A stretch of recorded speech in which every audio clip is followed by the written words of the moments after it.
All right, Let's do it. let's do it. Welcome back to the Pilates Exchange. I'm your host, Hannah Teutcher, and we are with. Hello, my name is Christian. Again here, the second or the third time. Welcome back. Pilates Exchange is where we talk everything in the Pilates world for teachers and studio owners or everyone that's interested in Pilates. So expect a lot of, I think, hopefully important information. Take what you want, leave all the rest. Like all of these episodes, these are guidelines, maybe, or suggestions. They don't have to be what you do. It's just coming from our experience of decades of teaching and studio ownership, right? Yeah, let's say it's just one perspective. It doesn't Yeah, have it's to fun. be your perspective, the stuff we're going to talk about. Absolutely. So we picked out another a big subject, and it is in a series, let's say, of where we talk about really hard things that have been going on in our lives. And the reason why we're doing that, just to be clear, is hopefully by shining a light on some of these big subjects, we help other people get over the sort of the taboo subjects. So unfortunately, it's hard, and we don't have a lot of language around these things. So we're going right back into supporting through illness, care, boundaries, and just trying to stay human through all the hard stuff that happens in life. Yeah, that's true what you said about taboo theme is especially in the man's world. Let's say we don't really talk about our deep emotions, thoughts, and what we really. I don't want to say all men, just most of them. So it's really important that we talk about the things where no one wants to really talk about, that maybe opens up the conversation for people when they see, okay, he was talking about it or she was talking about it, so I also want to talk about it now. Maybe And what you also, also and sorry for interrupting, Chris, but it's no, you also I was it's also that we have, not only just with men, but also in the wellness world, in the Pilates and sport fitness place that we're not often talking about the very real human things that happen to us sometimes. Illness happens, and the specific in our case, cancer happens, and what do we do with that? Because I think there is this myth that when you do everything right, like the healthy eating and the sport and all the things like we always try to do, that we're untouchable with the hard stuff, and that is unfortunately not the case. And when we're just looking at the statistics, cancer happens a lot, and we could do the very best we can to make the outcomes, as good as possible. But it's hard, and so just statistically speaking, this is a conversation that we need to have because, um, you know, if it's not you and if it's not the person that's, your partner, it is definitely happening in your studio. It is definitely happening with your clientele. And so we're trying to give you guys some language around this, and talk about the stuff that no one's talking about. So before we begin, I would just want to really say very clearly, it's not about us giving you all the solutions. It's not a how to, it's not an advice, it's not a blueprint, because every person's journey is going to look completely different. Each person needs different things at different times. And what we're trying to do today is just share from our personal experiences, our observations, what we've lived through, things that have helped, things that didn't help us, but that might not be true for everyone, and some things that we wish that we had known sooner. We're trying to keep it, it sounds really stupid, but like keep it human, not heroic. That's not what the thing is. So again, just as you listen, take what resonates, leave all the rest. If you don't agree with it, that's absolutely fine. Chris, does that sound right? yeah, no, let's start because I have already some things on my mind and I don't want to explode it too early. Let's say in a good way, exploding, not explosion, explosion. Yeah. Okay, well then let's start here, and then we're gonna go straight into that. When something like cancer, and it doesn't need to be cancer, but when something happens and it enters in your life, it doesn't stay contained. It ripples everywhere, into relationships, into the families, into, like I said before, the studio, your business, your communities. And it really changes how you show up. It changes the capacity that you have and what you can realistically hold in one single day. And like I said before, the reason why we're talking about it is in the wellness world, we do not talk about it enough, and how to do this responsibly, especially when you're teaching, you're running a business, you're running a studio, and you're still showing up for others. So that is definitely part of what we're going to show up and talk about today. So maybe let's start with Chris. I know you got a lot of things you would like to talk about, but maybe we can start with I know you're brimming. What would you like to get off your chest right now? Or do you want me to lead with a Maybe, question? yeah, maybe let's call it like that. Let's dissect it a little bit in a way. I Okay. mean, the first thing we're like, when I was thinking about it is when you get a diagnosis like that, most of the people, or in my case, I didn't really feel like that. You feel like you're a failure, and you feel like that it's like what I didn't do it. It's not that if I, for example, I'm gonna catch it from the back. If I, for example, would take my road bike and I would run down a hill without brakes and I would fall, that's totally my fault. It was totally, I would be like, it's your thing. You've done this one. You have to show responsibility for that. And I would be mad at myself for a long time if I injured myself on purpose. But in this case, it's like the cancer diagnosis. If something like this happens to you, it just happens to you, and you're looking at it, and then it's like it's not your fault. It's what came a couple of weeks or months later into all the treatment and stuff, and came to my head, and my brain was telling me it's not your fault. You couldn't do anything about it, so you only have the only one chance is you either. No, you don't have a really. I always say this is my opinion. You don't really have a choice. You just either like kind of no, there's no either. You have no choice. Your life is going to change, and you just fight for it. And what we're you and I, Hannah and I, were talking about always when we go with our doggy for a walk, is that we're saying that most of the people, they then, or it depends on what you have been before. If you have been a strong and positive person before, you will keep this. But if you, for example, maybe confidence or a physical activity was not your best ability, you maybe then gonna go this route unconsciously in this case. But I want to go back to feeling like a failure. I'm glad I never really had that. But what Hannah, you were saying about the wellness industry, that on all the social media platforms, everyone is posting, oh, I did 10 reps with this amount of kilograms, or I did 400 workouts this month, or stuff like that. Everyone is talking about more and more and more. No one is really talking about what do you do when A, B, C, and D happens to you.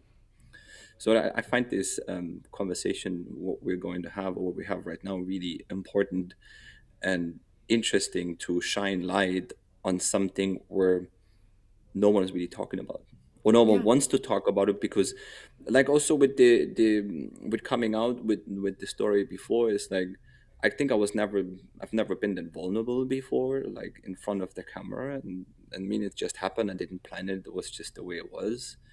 And just want to say just a really quick thank you for all the support, for all the messages, emails, DMs we got. Thank you so much for everyone who really helped, and really knowing that you're not alone, that there's so many other people out there. They have the same diagnosis, they have the same thing, but of course each individual, everyone has to deal with the kind of different way. And that's again, thank you so much everyone for reaching out. Yeah. I also want to say thank you to our community that really has been at times a little overwhelming, but we'll get there. We'll get there in a second. But just to have the support of everyone and know that it's there is really, yeah, it feels like a safety net. And for that, I am very, very grateful. Chris, I want to touch on something that you said a couple different aspects of what you're just talking about. And one of them, a big one, is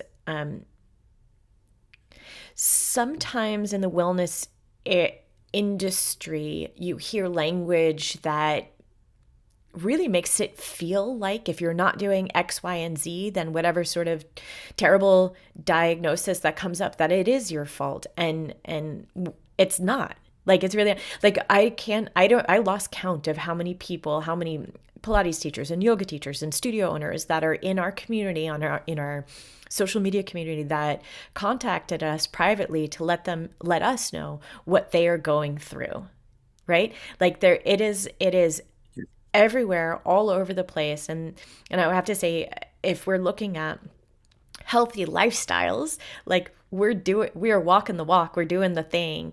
And so it doesn't mean that if you do have a cancer diagnosis, or whatever that diagnosis is that you're doing things wrong, right? Mm. It Doing all the things like a healthy lifestyle, they help your outcomes. They reduce chances statistically of getting disease, but it doesn't eliminate it. And what it does, at least what I feel in your case, Chris, is that it has helped your mental resilience in a different way. Like you have already been practicing hard things your entire life, from the dance career to how you approach your workouts to all of those things. And I think practicing, we'll talk about this a little bit later in the episode, but having an opportunity to practice that is really important, because it shows you, yes, it is hard, and it is like harder than you could possibly imagine, but if you did those other hard things in the past, you know that you could do the next thing and overcome it. Does that feel true to you? Yeah, yeah, exactly. It's like maybe I was, of course, I was practicing my resilience a lot, like doing a workout when you're not really motivated, but just every minute counts, even if it's just 15 minutes, or just getting over this, like, should I start or should I not? Oh no, I'm going to do it tomorrow. And after tomorrow, it's going to be 4 years and you haven't done your workout. So that's not what I did. I was like, oh, no, really disciplined. And I knew that working helps me, first of all, the resilience, the physical abilities you're going to gain. And there was like, I don't know, I saw that probably I said in the podcast before, there was sometimes in life you have to fight in order to hold your position. That means you fight and you not really gain something, you just hold your position, just you stay where you are. And this is what I find really important. And all these aspects of physical resilience and mental resilience came into place, and I was practicing these ones unconsciously before, and now I really needed them and they were there. It was so interesting that sometimes what happens with your body when you don't do a thing consciously. I want to lift this 50 kilos. Sometimes, or maybe it's like that. I don't know if it makes sense. Hopefully, I always use this example when a mom is on the just a little story. A mom is on the way with the kid, and then all of a sudden there's a storm, and then there's a big piece of wood falling onto the kid's leg, the daughter's leg, and then all of a sudden the mom never really lifted the weight, but at this time she couldn't help her daughter coming, lifting this piece of wood, which is like 50 or 80 kilos off, because she didn't really think about it. She just did it. And sometimes this unconscious stuff would I also didn't know I have, and now I know I have, and I hope I'm not going to need this one in this case again. But it's in all of us, but we need to kind of practice it and keep it alive. What sort of support from your side, what actually felt supportive at the initial diagnosis time? I mean, when yeah, we're talking about before, I think we come to support each of the person itself need to decide if you want to go out with your diagnosis. Do you want to tell people how much you want to tell, or you just keep it to your close friends or to your family, or you just keep it to yourself? But if you decide to be open with it, this is what I did. Not relatively in the beginning, not, but after I was like, I need to tell people what's going on, because we're just kind of canceling classes and stuff like that. So that was important.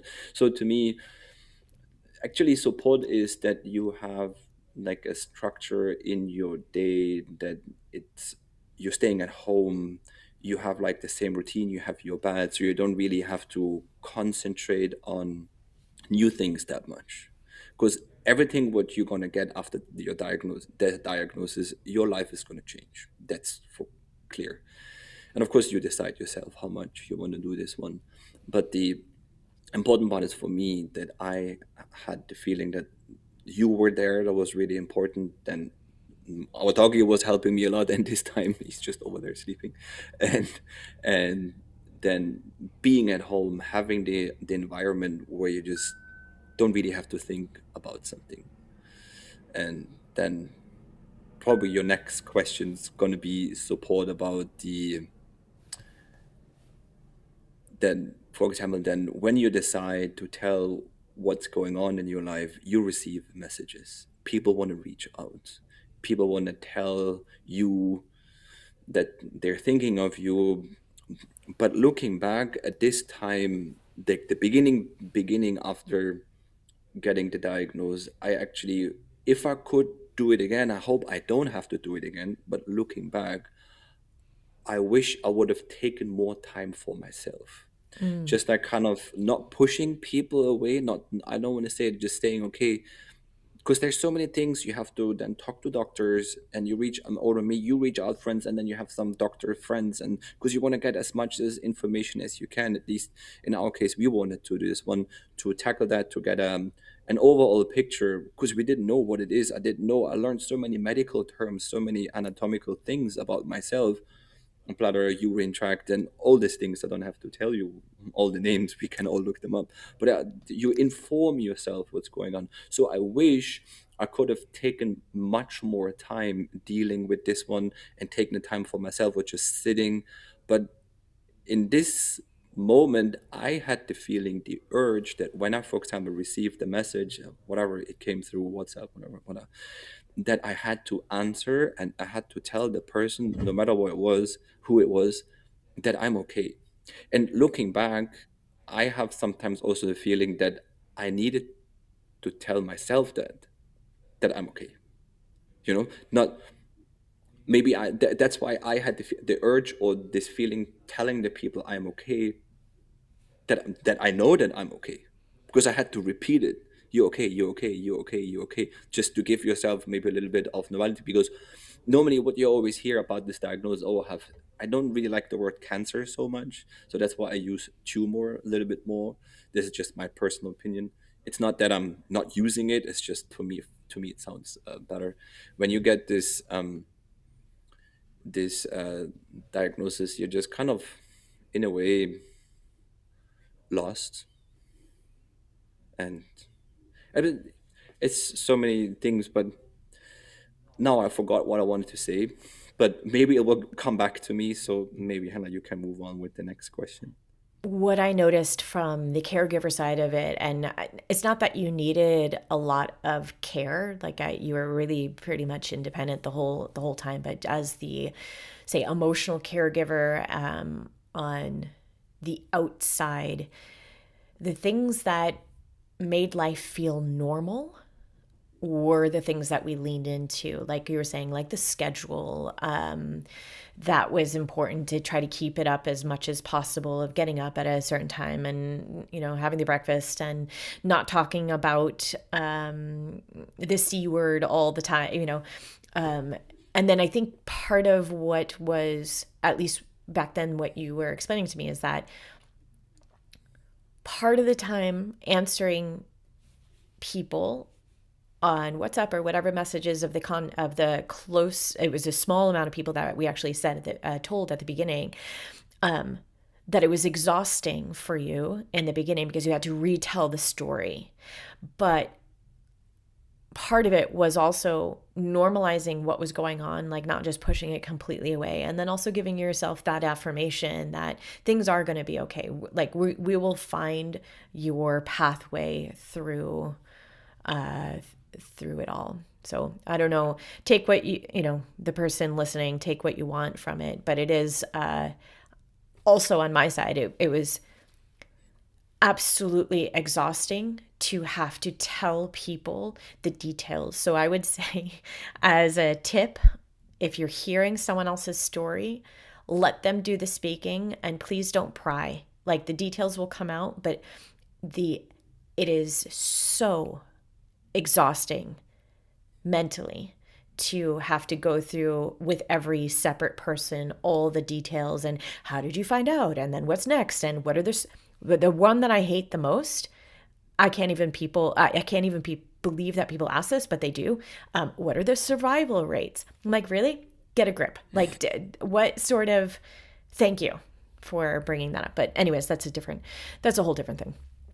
Um, yes. So coming back into things that are supportive, sometimes people don't know what to do or say, and that is okay. But sometimes it feels like the person that has a diagnosis and their caregiver has to translate a lot of information to make it feel supportive. Do you know what I mean?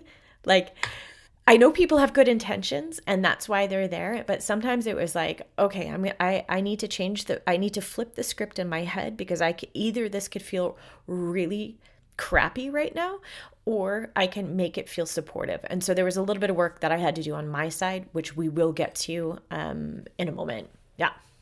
Yeah, I mean, if you're in a decision, in a situation that you hear your close friends, family member, someone has a diagnosis like that, I mean, I would probably also recommend either if you're really clear with your words, what you want to say, like kind of respecting the privacy of the person, just reaching out and telling them we're thinking about you, and then also adding at the end or in the beginning that you there's no need to write any answer back.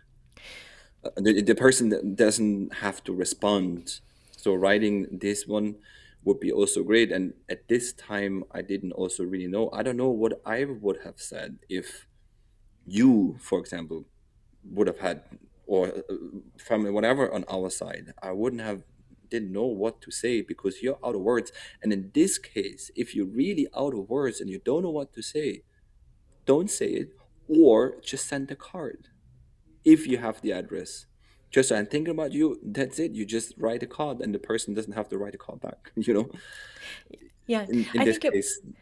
I think Chris, you are absolutely right. I have to um I just want to like we're not going to use their last names, but I'm just going to name a couple of names here that were incredibly supportive, and just for that reason, like Karina, Joe, and Colleen are people that from the very beginning offered support by saying, "Hey, here's a message.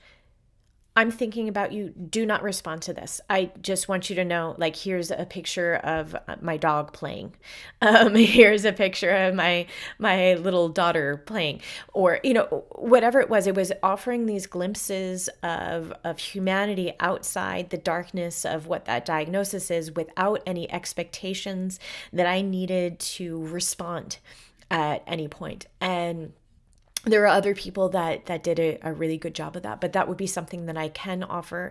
uh, um, how this shows up within the studio, we will get to it in a moment, because I know this is for Pilates teachers and studio owners, but we need the human side first because it's not all business, it affects all of us. But that was really, really supportive. And even the people that said, hey, look, I don't have words. I have no idea. I can't even imagine what you need help with right now. I just want you to know that I'm thinking about you, and not prying for details, not doing anything. And somehow that was also a way of supporting when the people were maybe not so close in our inner circle, but they're there and they're orbiting around us, and they just wanted us to know that they're in that infrastructure. So that was super. Yeah. For example, also then the person in this case, they also sometimes people are so overwhelmed when they get the diagnosis and they think, oh, look at this, he's healthy, he was working out, and they feel kind of lost. And sometimes this lostness, is that a word? I don't know. I just made it up, doesn't matter. You know what I mean. It brings them up into doing more, writing more message, reading more out because they feel lost, so they have to kind of compensate that.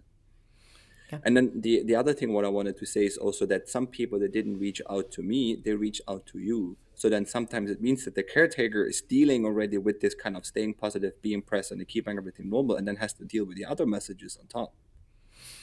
Which again, I'm not complaining about the support messages and things we got, but in this case, it's an extraordinary, life-threatening message diagnosis you got. So then your reaction sometimes is a little bit different. So Yeah. Yeah. no, I wanted to just add that to the mix.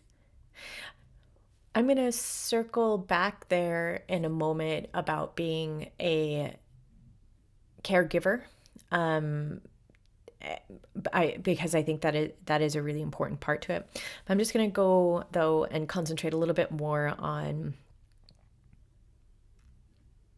what our audience, I'm making the assumption that most of our audience, from what we know, they're teachers and they're studio owners. And of course there's some other people that just love us and thank you for listening if you're not in there. And hopefully that you're also able to get something out of this. But what I specifically want to concentrate on right now is for the teaching side of it, working with people that are dealing with cancer or chronic illness. And we in the studio, because we have worked with a lot of different clientele and a lot of different people over the years, and whenever it is medically allowed, we allow them to come in and train and have that normalcy whenever possible. So if the doctor says yes, then they're in the studio. And what's important for us is that we don't turn sessions into like the hospital room or physical therapy spaces, because we're not physical therapists and we're not doctors and we're not all those things. And having a space where people feel whole and feel like that 1 hour is normal.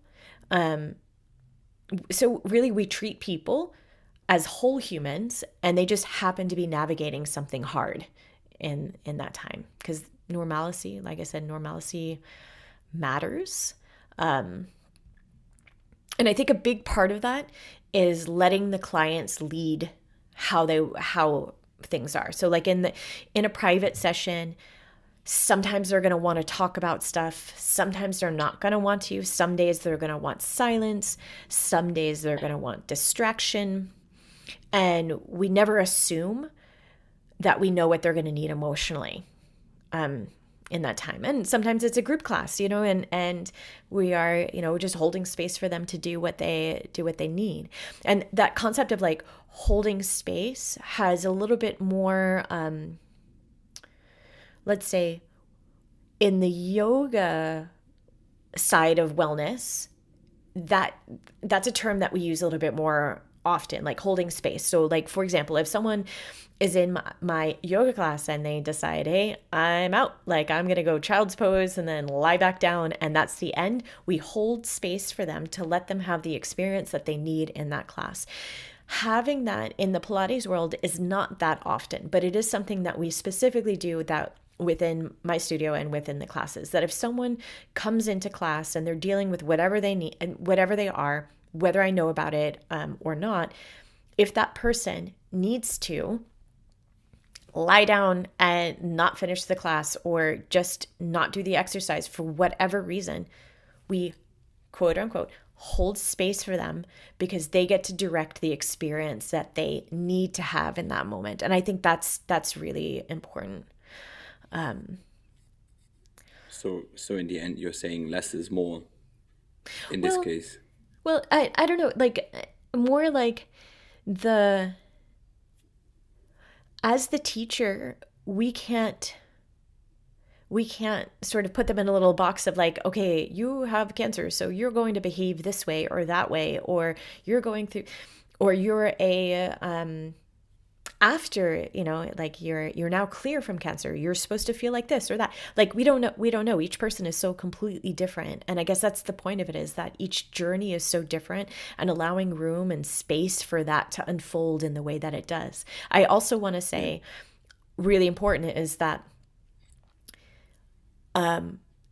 people sharing their journey, it, like, there's a consent, like we're saying on that side, they could either share or not share, but you also, as the teacher, you get to have consent in those conversations. So sometimes we can't hold space for whatever reason. Like, emotional availability for you as a teacher is not automatic, and it is not owed. You are not a teacher out there. You are not their therapist. There's a lot of, there's a time and a place for everything, and it is completely ethical to say to someone, I can't hold that right now. That's okay, because we can't be also an emotional dumping ground for everyone and everything at all times, like you're teaching a movement class. But it's Yeah. it's a the human body has a, like, it's, when we're moving, we're also like, you can't just separate human body, oh, and then there's my emotional body. Like, it's all connected into that one human experience. So it is tricky. Yeah, I think also that it shows a big trust from that person who's coming to take your classes with this diagnosis. And then let's also don't forget that maybe the person will tell you in the first solo session, I had this diagnosis, but the diagnosis was already half a year ago. So the person learned how to deal with it. And then for the teacher, it's completely new. And then you're going to be like, oh, it's crazy, blah, what should I do? What should I do? And blah, blah, blah. And the thing is just like, okay, here, what you need, like you said, what we had in our conversation when we are going for a walk, you were saying, okay, what do you need today? You just want to lie down, you just don't want to talk, you just want to do stretching, it's your class. Yeah. Because Yeah. sometimes with this overcompensating with making something up, or making something up, overcoming this kind of um feeling lost in this Mm-hmm. moment, if as a teacher you don't have so much experience. But maybe now your next question, or my question, would be, how would I react now if someone comes to my class as a solo client and is telling me um, a diagnosis that we have a similar one? If we just go off a topic for a second, Yeah, absolutely. I, I would be what I find interesting is when I was in a hospital or somewhere else, you always connect immediately if you have the same diagnosis. Even though it's a different medical plan, a different treatment, you always have this instant connection because you have something to talk about. You feel immediately this kind of we're there for each other. This kind of this is hard to describe. It's like I've talked to people in the hospital I've never met before, and we just talked for days. Sometimes we did not with other ones, but there was just I was sitting next to a lady. It's like, ah, yeah, what's your diagnosis? Ah, okay, good. Wishing you all the best. And or I met before I went to the radiation. Always this older couple. The man didn't talk at all. The older lady always said, ah, good morning. How are you today? Blah blah blah. We just had a small talk, and then we're fine. So just this, what I would do is it doesn't mean that a person who had the diagnosis is the best teacher. I just wanted to say that it's probably easier for me right now in comparison to before to handle the situation Mm. if someone comes into my class Mm-hmm. with a diagnosis like that or another life-threatening diagnosis. Mm-hmm. I would be much more calm or more threatened before. We'd be like, oh, what's that? And here, can we do this one? Blah, blah, blah, blah. But you always put your brain, because you sometimes then connect it to yourself. What would you do if you would have the diagnosis like that? What would you Right. say? What would you do? What would Yeah. but it's not always about the teacher. It's sometimes about the Yeah. person who comes in most of the time. Well, and also, like, let's say fragile or medically fragile people, doesn't mean that they're incapable. Like, if someone is more vulnerable for whatever reason, we adapt, but we don't remove the challenge from the session. We're creating spaces where there are appropriate wins for them if that makes sense to you. So like you make you make sure that the session, whether it's in a group session, group sessions of course are harder to In this case, yeah, design the entire session. You know, we can't be designing for yeah, an entire sessions for one person that's in there that's going through this. But you know, in a personal training situation, you're looking to design a session that is appropriately challenged so that they can get those wins, that because confidence matters in you are not your diagnosis, right? But you're more than that. you're more than that. But sometimes you need to be reminded of it because cancer becomes so big so quickly. There's so many things to take care of. And by having having sessions that reminds people that they could still face hard things and do really well with that.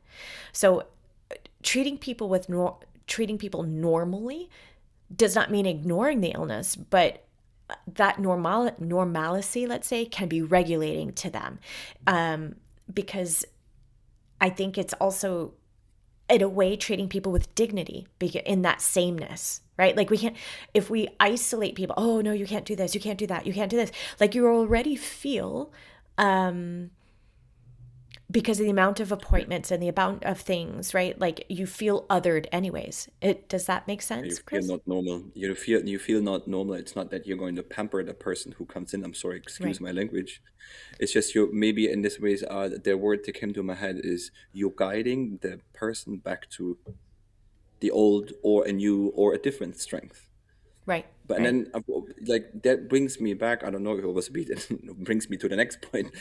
I don't know if that's the next point. Let's see. You can tell me. No, keep it. Keep your thoughts. It's about moving and working out. Even though always when I got the allowance from the doctors, I asked them always the last day, what can I do? Of course, you Right. have some restrictions. If you have radiation, if you have the chemo, no sauna, and all these things, you can look it up. I don't want to bore you with these things. But in the end, sometimes, please, all the doctors, they treat me, please don't listen right now. Because most of the time they told me, yeah, wait a little second, don't do this and don't do this, it's too early. I was already doing it. I wanted to come back to it's not that I was lifting 400 kilos and was going for a marathon and stuff like that. Of course, I watched for what I was doing, but I always had this urge, even more than before, or maybe motivation to move. Because in that time when I moved, I felt like I'm, I felt maybe it's only what I did. I felt myself, my body again. Not no before coming back to this one, it's your fault, you're not normal, you're a failure. I never had this one, but some people think like that. But it gave me the feeling moving out, the a way of freeing myself. Like sometimes also, sometimes you had anger, sometimes you were frustrated or maybe slightly aggressive. Now you can see I'm putting my fingers like that, making a fist. Look, that and this anger, I don't want to say that you push as much as you can, but you can put this anger, the emotions you have, into the workout to move. Of course, it was a gentle workout. It was not a heavy one, high impact, high intensity interval training or lifting what I said 400 kilograms or something. But I had this feeling, sometimes these aggressions, maybe let's call it emotions. The emotions I could deal with the most with movement. Maybe that also comes from my dancing background that you also kind of learned dealing with movement. We never really compensated with words, or was what most like movement. Of course, when we stopped dancing, quit our career, it was more words now. Let's say we got a little bit mature in this way because you cannot dance and or move the entire time without saying anything. I don't want to say that dancing is immature. That this one was kind of a way of freeing myself, of knowing that I'm capable, of knowing that I'm strong, of knowing that I can do these things. And on the other side, and you need to get back onto your feet because life was beating you down a little bit in that way, if I can see it like that. And I'm coming back to the one before that I'll try to hold my position with movement, with a workout. And So I was just sometimes, sorry, uh, I'm done. A little bit what you're saying is that you are processing your emotions through the movement. That's one thing. You're learning to trust your body again, when it might, maybe the feeling was that it deceived you a bit, so learning a new type of trust that's there. Another thing that we went through quite a lot is, the doctors would be like, all right, you gotta mellow out a little bit. And you didn't, but as the caregiver part of it, I had to trust that that was what you needed. Whether it was a workout, we did some really You long. never told me. You never I told never me told don't you breathe. no. No, No, because I never. trust I trust that You were just like, you okay. all right. Sorry. My feeling was like, all right, all right, we're gonna take a 3 hour hike through up and down. Okay, we're gonna do that. Poor doggy was hiking, like crazy with us.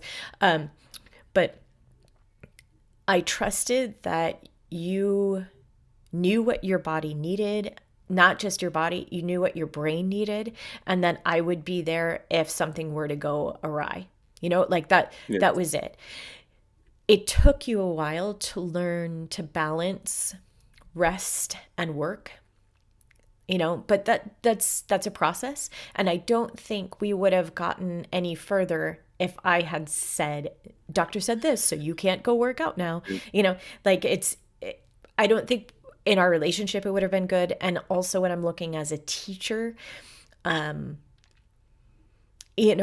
I don't think, I've had actually quite a few people that have been through cancer, and I don't think that limiting them by, oh, you could only do this right now, would have been an effective use of our time. This is not to say that every person is the same, and there's different diagnoses that need different things. There's breast cancer survivors that need something different for, like, it's just a big world that's in there. So I'm not saying that every person needs to be, pushed until the end. Absolutely not. And you need to be following what the person needs and then also following the medical clearance. But what I am saying is that you were capable of quite a lot more than what the picture of the old picture of what we had, what chemo looks like and what radiation looks like. So, yeah, I think there's a lot of room for interpretation in there. Yes. I mean, what I wanted to say on top of that is that, of course, I'm not let's say a normal person because I connected, I was starting to feel move my body when I was 10 years old. Maybe I never really learned how to pause myself, how to give myself a pause, how to regulate, to do knowing when it's time to push, when it's time to not, because we always, in if you're doing professional sports for a long time, there's only one way. Either you're going to push or you're going to push. Otherwise, someone else is going to take over your spot.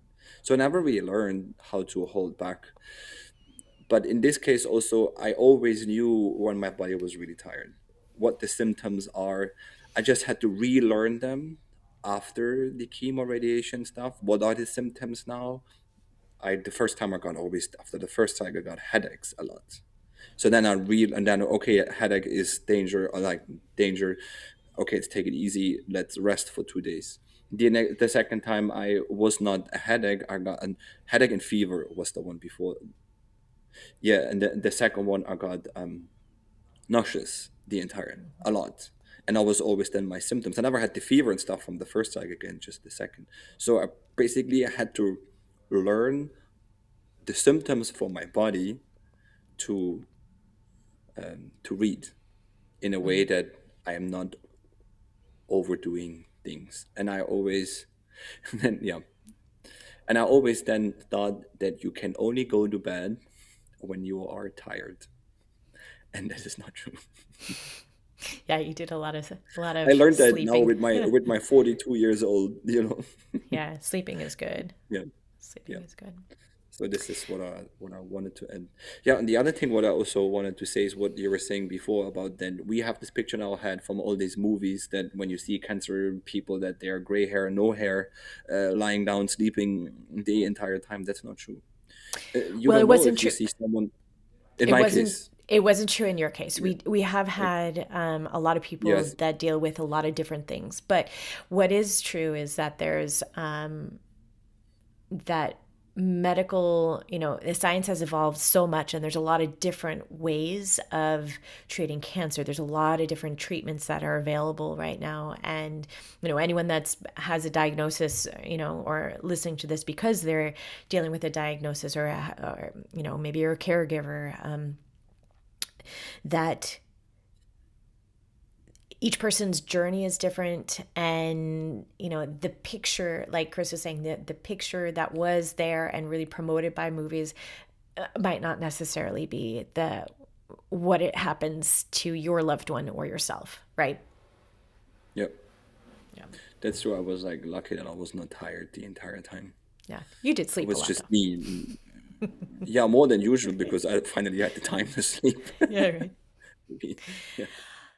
Let's talk about the behind the scenes of running your Pilates business. So, if managing your business feels like a balancing act, it's time to check out our sponsor, the sponsor of this entire season, Offering Tree. That's an all in one business platform, and it handles website building, booking, client management, and marketing workflows to help you retain more clients.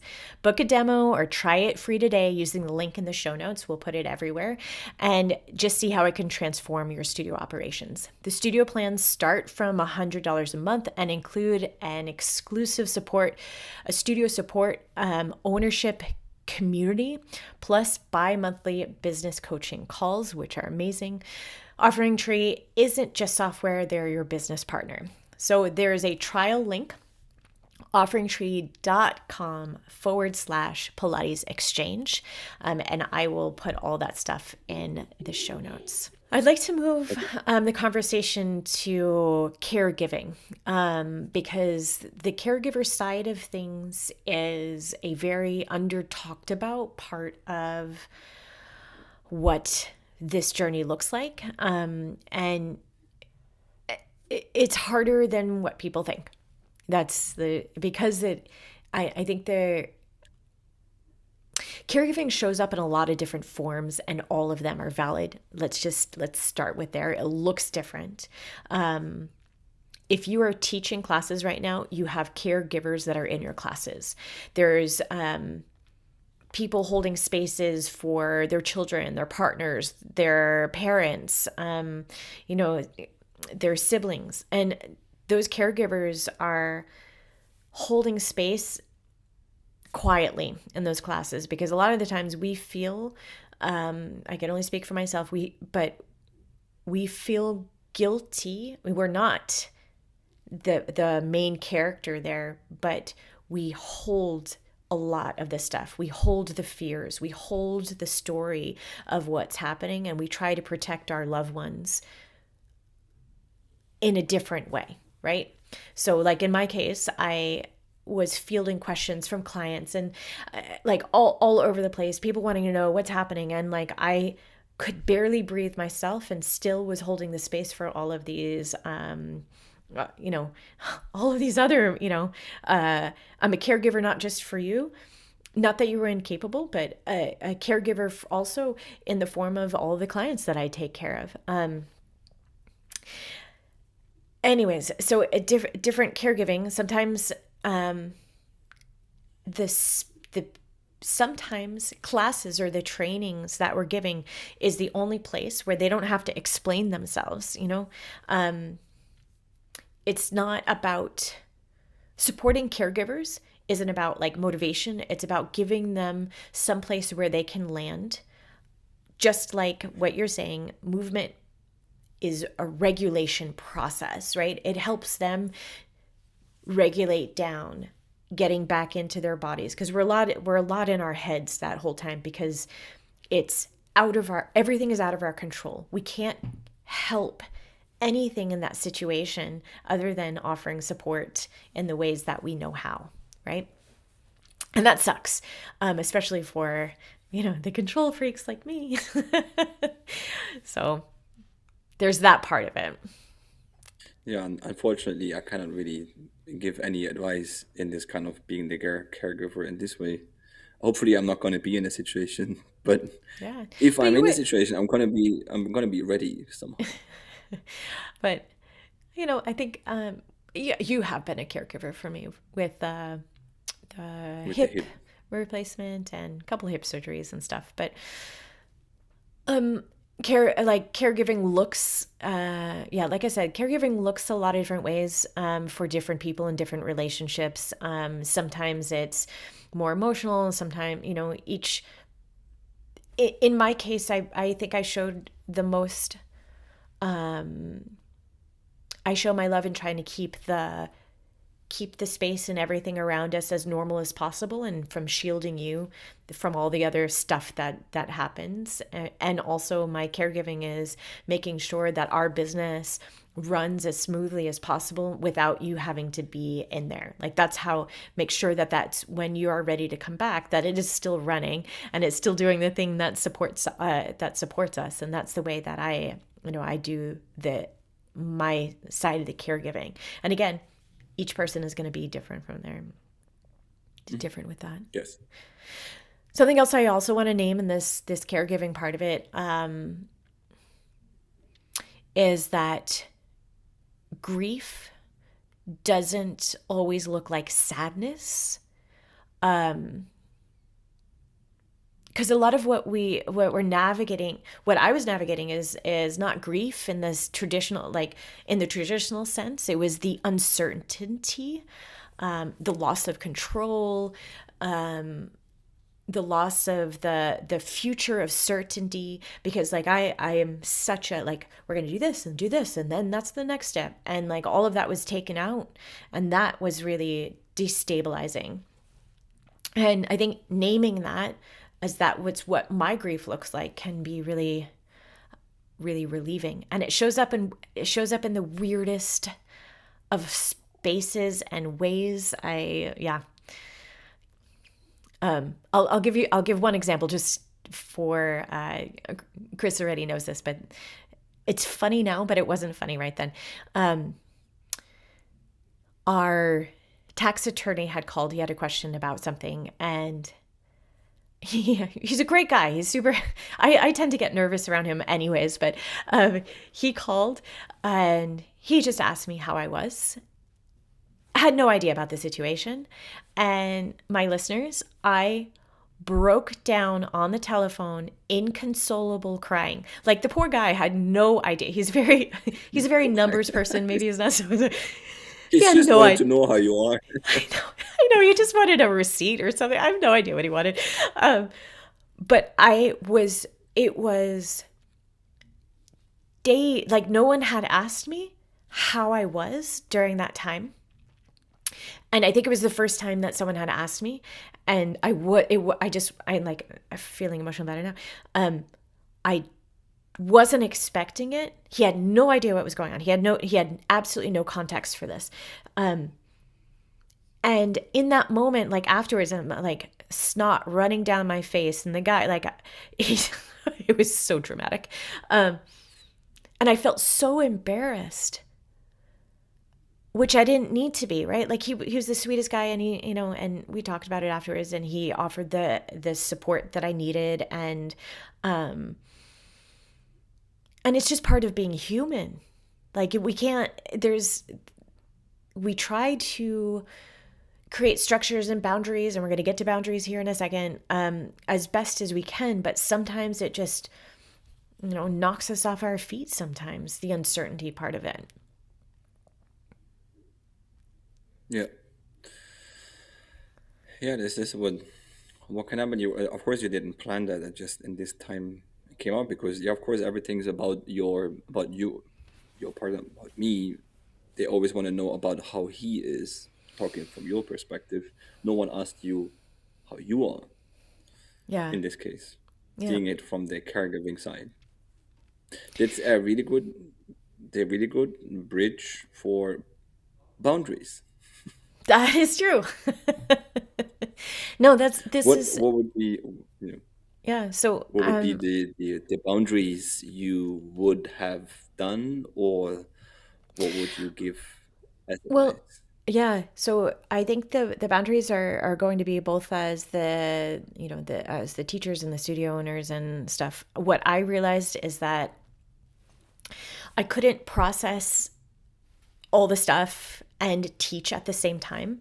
So if I was going to give a class, I couldn't talk about the diagnosis and I couldn't hold emotional space for those types of questions and still deliver a great class and a great experience for my people.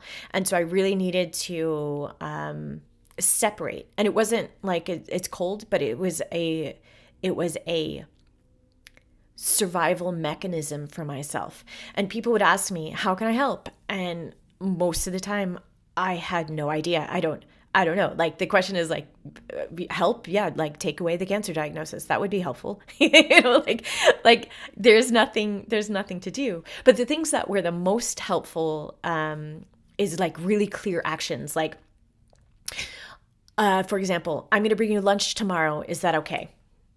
Yes, that's great. Like making decisions for me. My team was great. They like Tara, Sabrina, everyone on the team.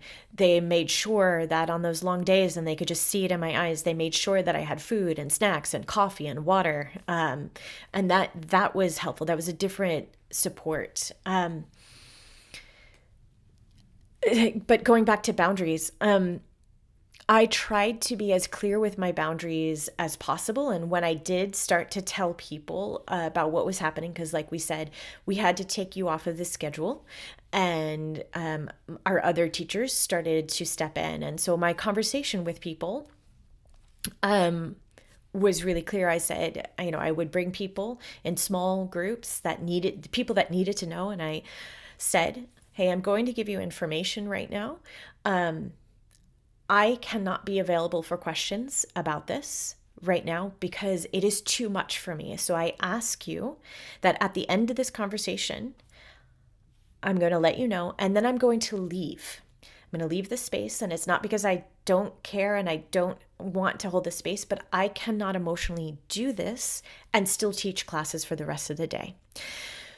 And so I told them the information. I said, this is what's going to happen. These people are going to be teaching your classes. They would ask, can we be of support right now? And I said, the only thing that would help us at this point is you continue to come to classes. You support us as your studio. And that is, and that was the boundaries that I needed to set up.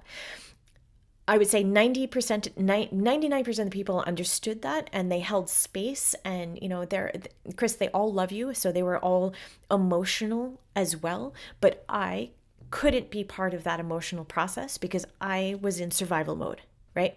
So the team was already set up. They already knew what was happening. That was another part of this story that we need to also talk about, that I talked with everyone on the team. I gave them language on how to, when people are asking questions, what they were allowed to answer, how they were going to answer it. And it gave our team then clarity and how they can handle it, because it's not just one person that goes out. This is a community of people that are affected by this diagnosis. Like I said before, it's not just one, it's all of us. And so that was helpful for the team to have those words. And going back to my own boundaries, when I think I did that one okay. I think I set up those clear things that we could talk about and not talk about. And if someone started to like ask too many questions, even after my boundaries were set, I had to walk away. And it wasn't rude. I personally feel like it was leadership.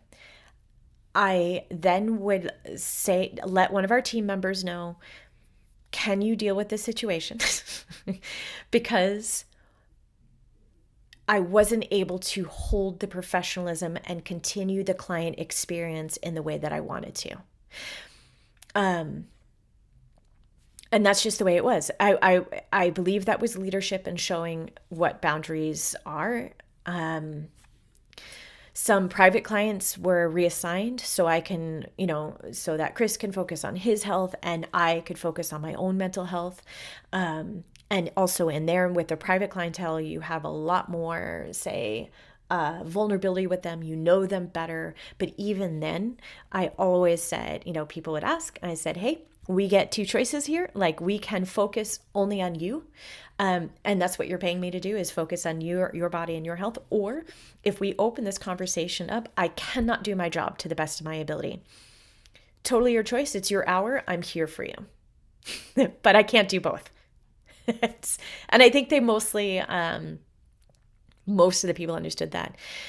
And it's about protecting, it was about protecting myself. It's protecting also what we've built, like client experience within the studio is incredibly important, that it stays continuous. And if I can't do my job to the best of my ability, then I shouldn't be doing it at that time. And there were cases that I had to reassign people.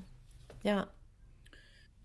It was like it's also interesting because we never really talked about this side, so it's also new for me hearing that. Oh, yeah. Sorry about that. And so you would recommend then just making them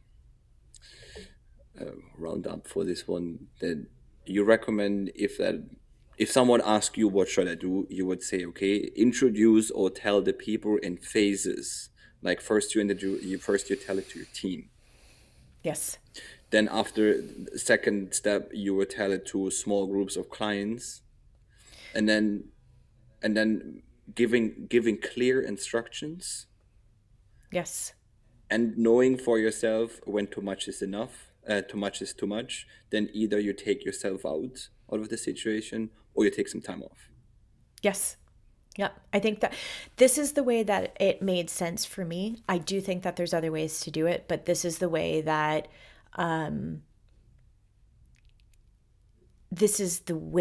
I feel helped make structure to deal with some hard stuff in there. Because, like I Hmm. said, it's an entire community of people that were shocked by the diagnosis, and there's a lot of sadness that's involved there. There's a lot of community that wants to reach out and help, and we have to look at the entire ecosystem of what that studio it is, because it's a family, it's a community, and that structure. And by having, I think, talking to your team of instructors first, it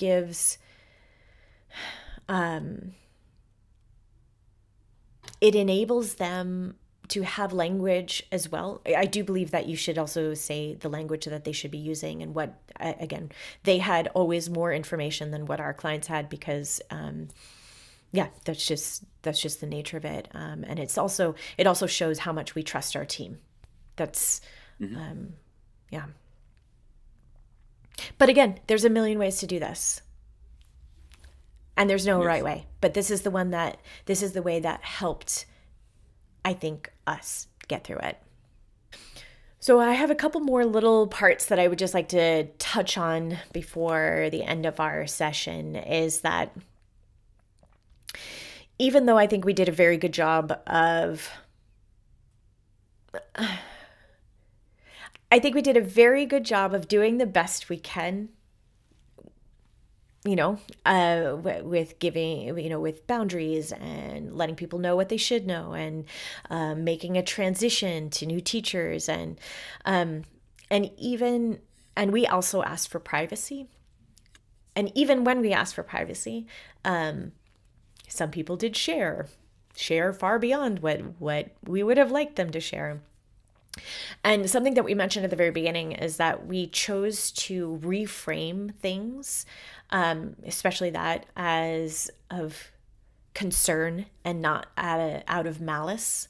That doesn't mean that we removed our boundaries, but yeah, there's a lot of different situations that we needed to talk through and reframe to make it feel better for us.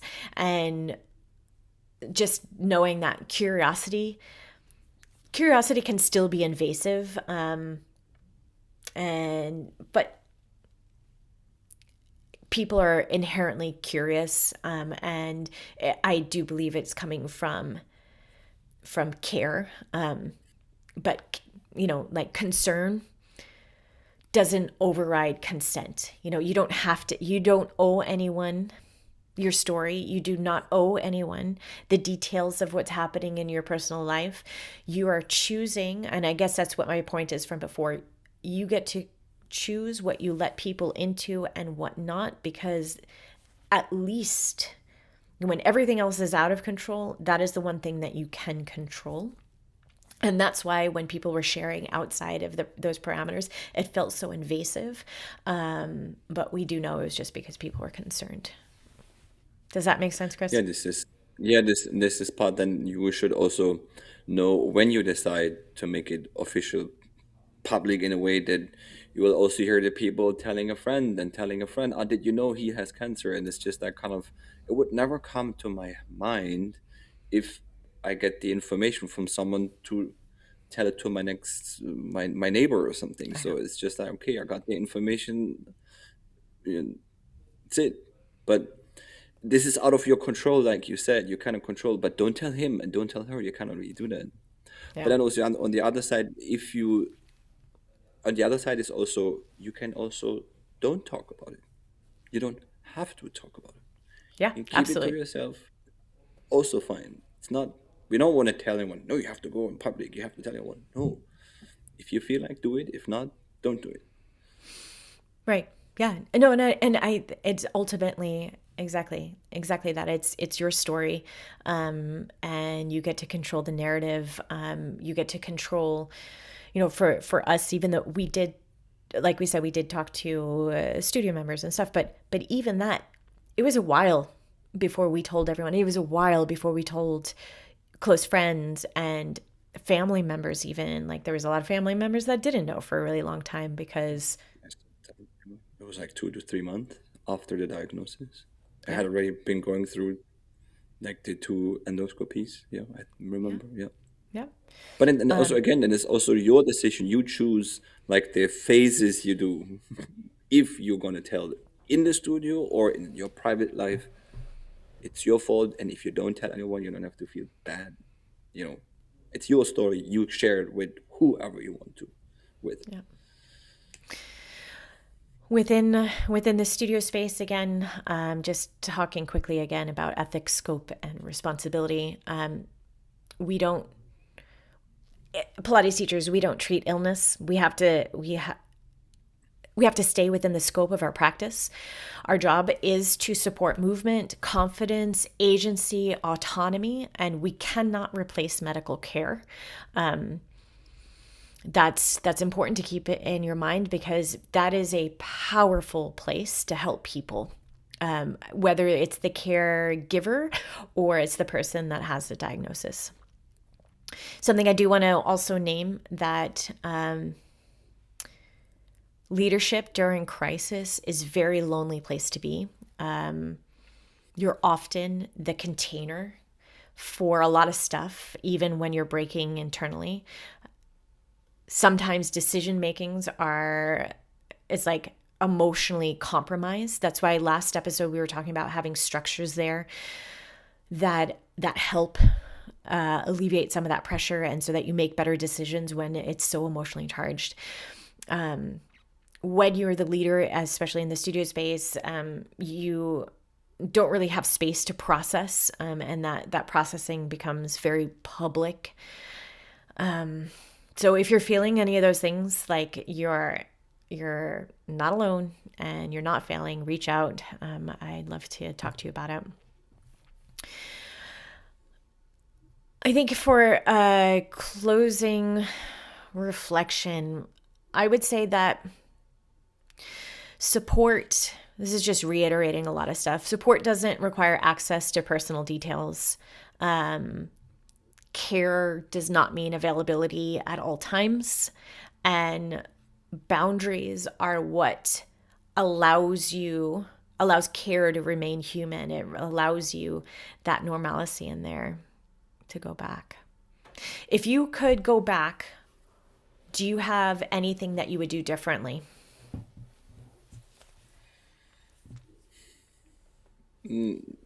I would still, I'm still sticking to the idea of telling people.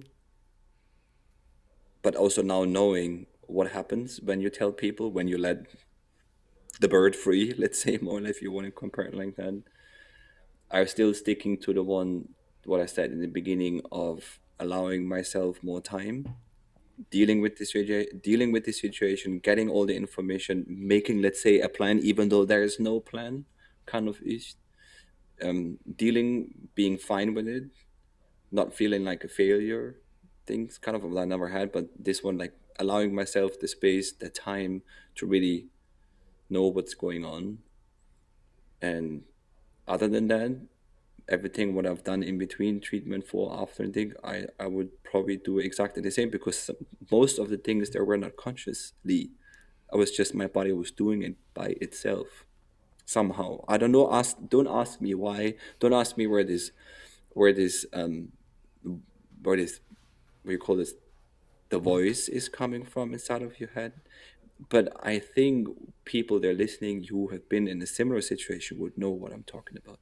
It just, it's like a kind of like you said, a survival mode, and I don't want to call it emergency. No, it's just something which is there. You're just doing it. There's a big voice there. You just follow, and everything what this voice is telling you is right. You don't doubt it somehow. That was for me. Okay, I just give you just one example. I was in the chemo, and the second time I was really, I had nausea. I didn't feel like eating. My belly was bloated from the radiation and stuff. I didn't feel like eating. And then my neighbor, he was sitting across on the other side. He just was like, "Ah, I don't feel like." It was a vegetable stew. It's like, "Ah, I don't like it. It tastes awful." And I just was sitting there. It was just, I saw the, I have the picture of me. I saw the bun next to me. I saw it. I was like, "Okay, now you take the spoon and you eat. Now you take the spoon and you eat." And then I did it, and I ate it, and I was like, this overcoming this one, like the voice was telling me you have to eat. So like you're standing after a sauna in front of the cold water pool, and you're just gonna step in.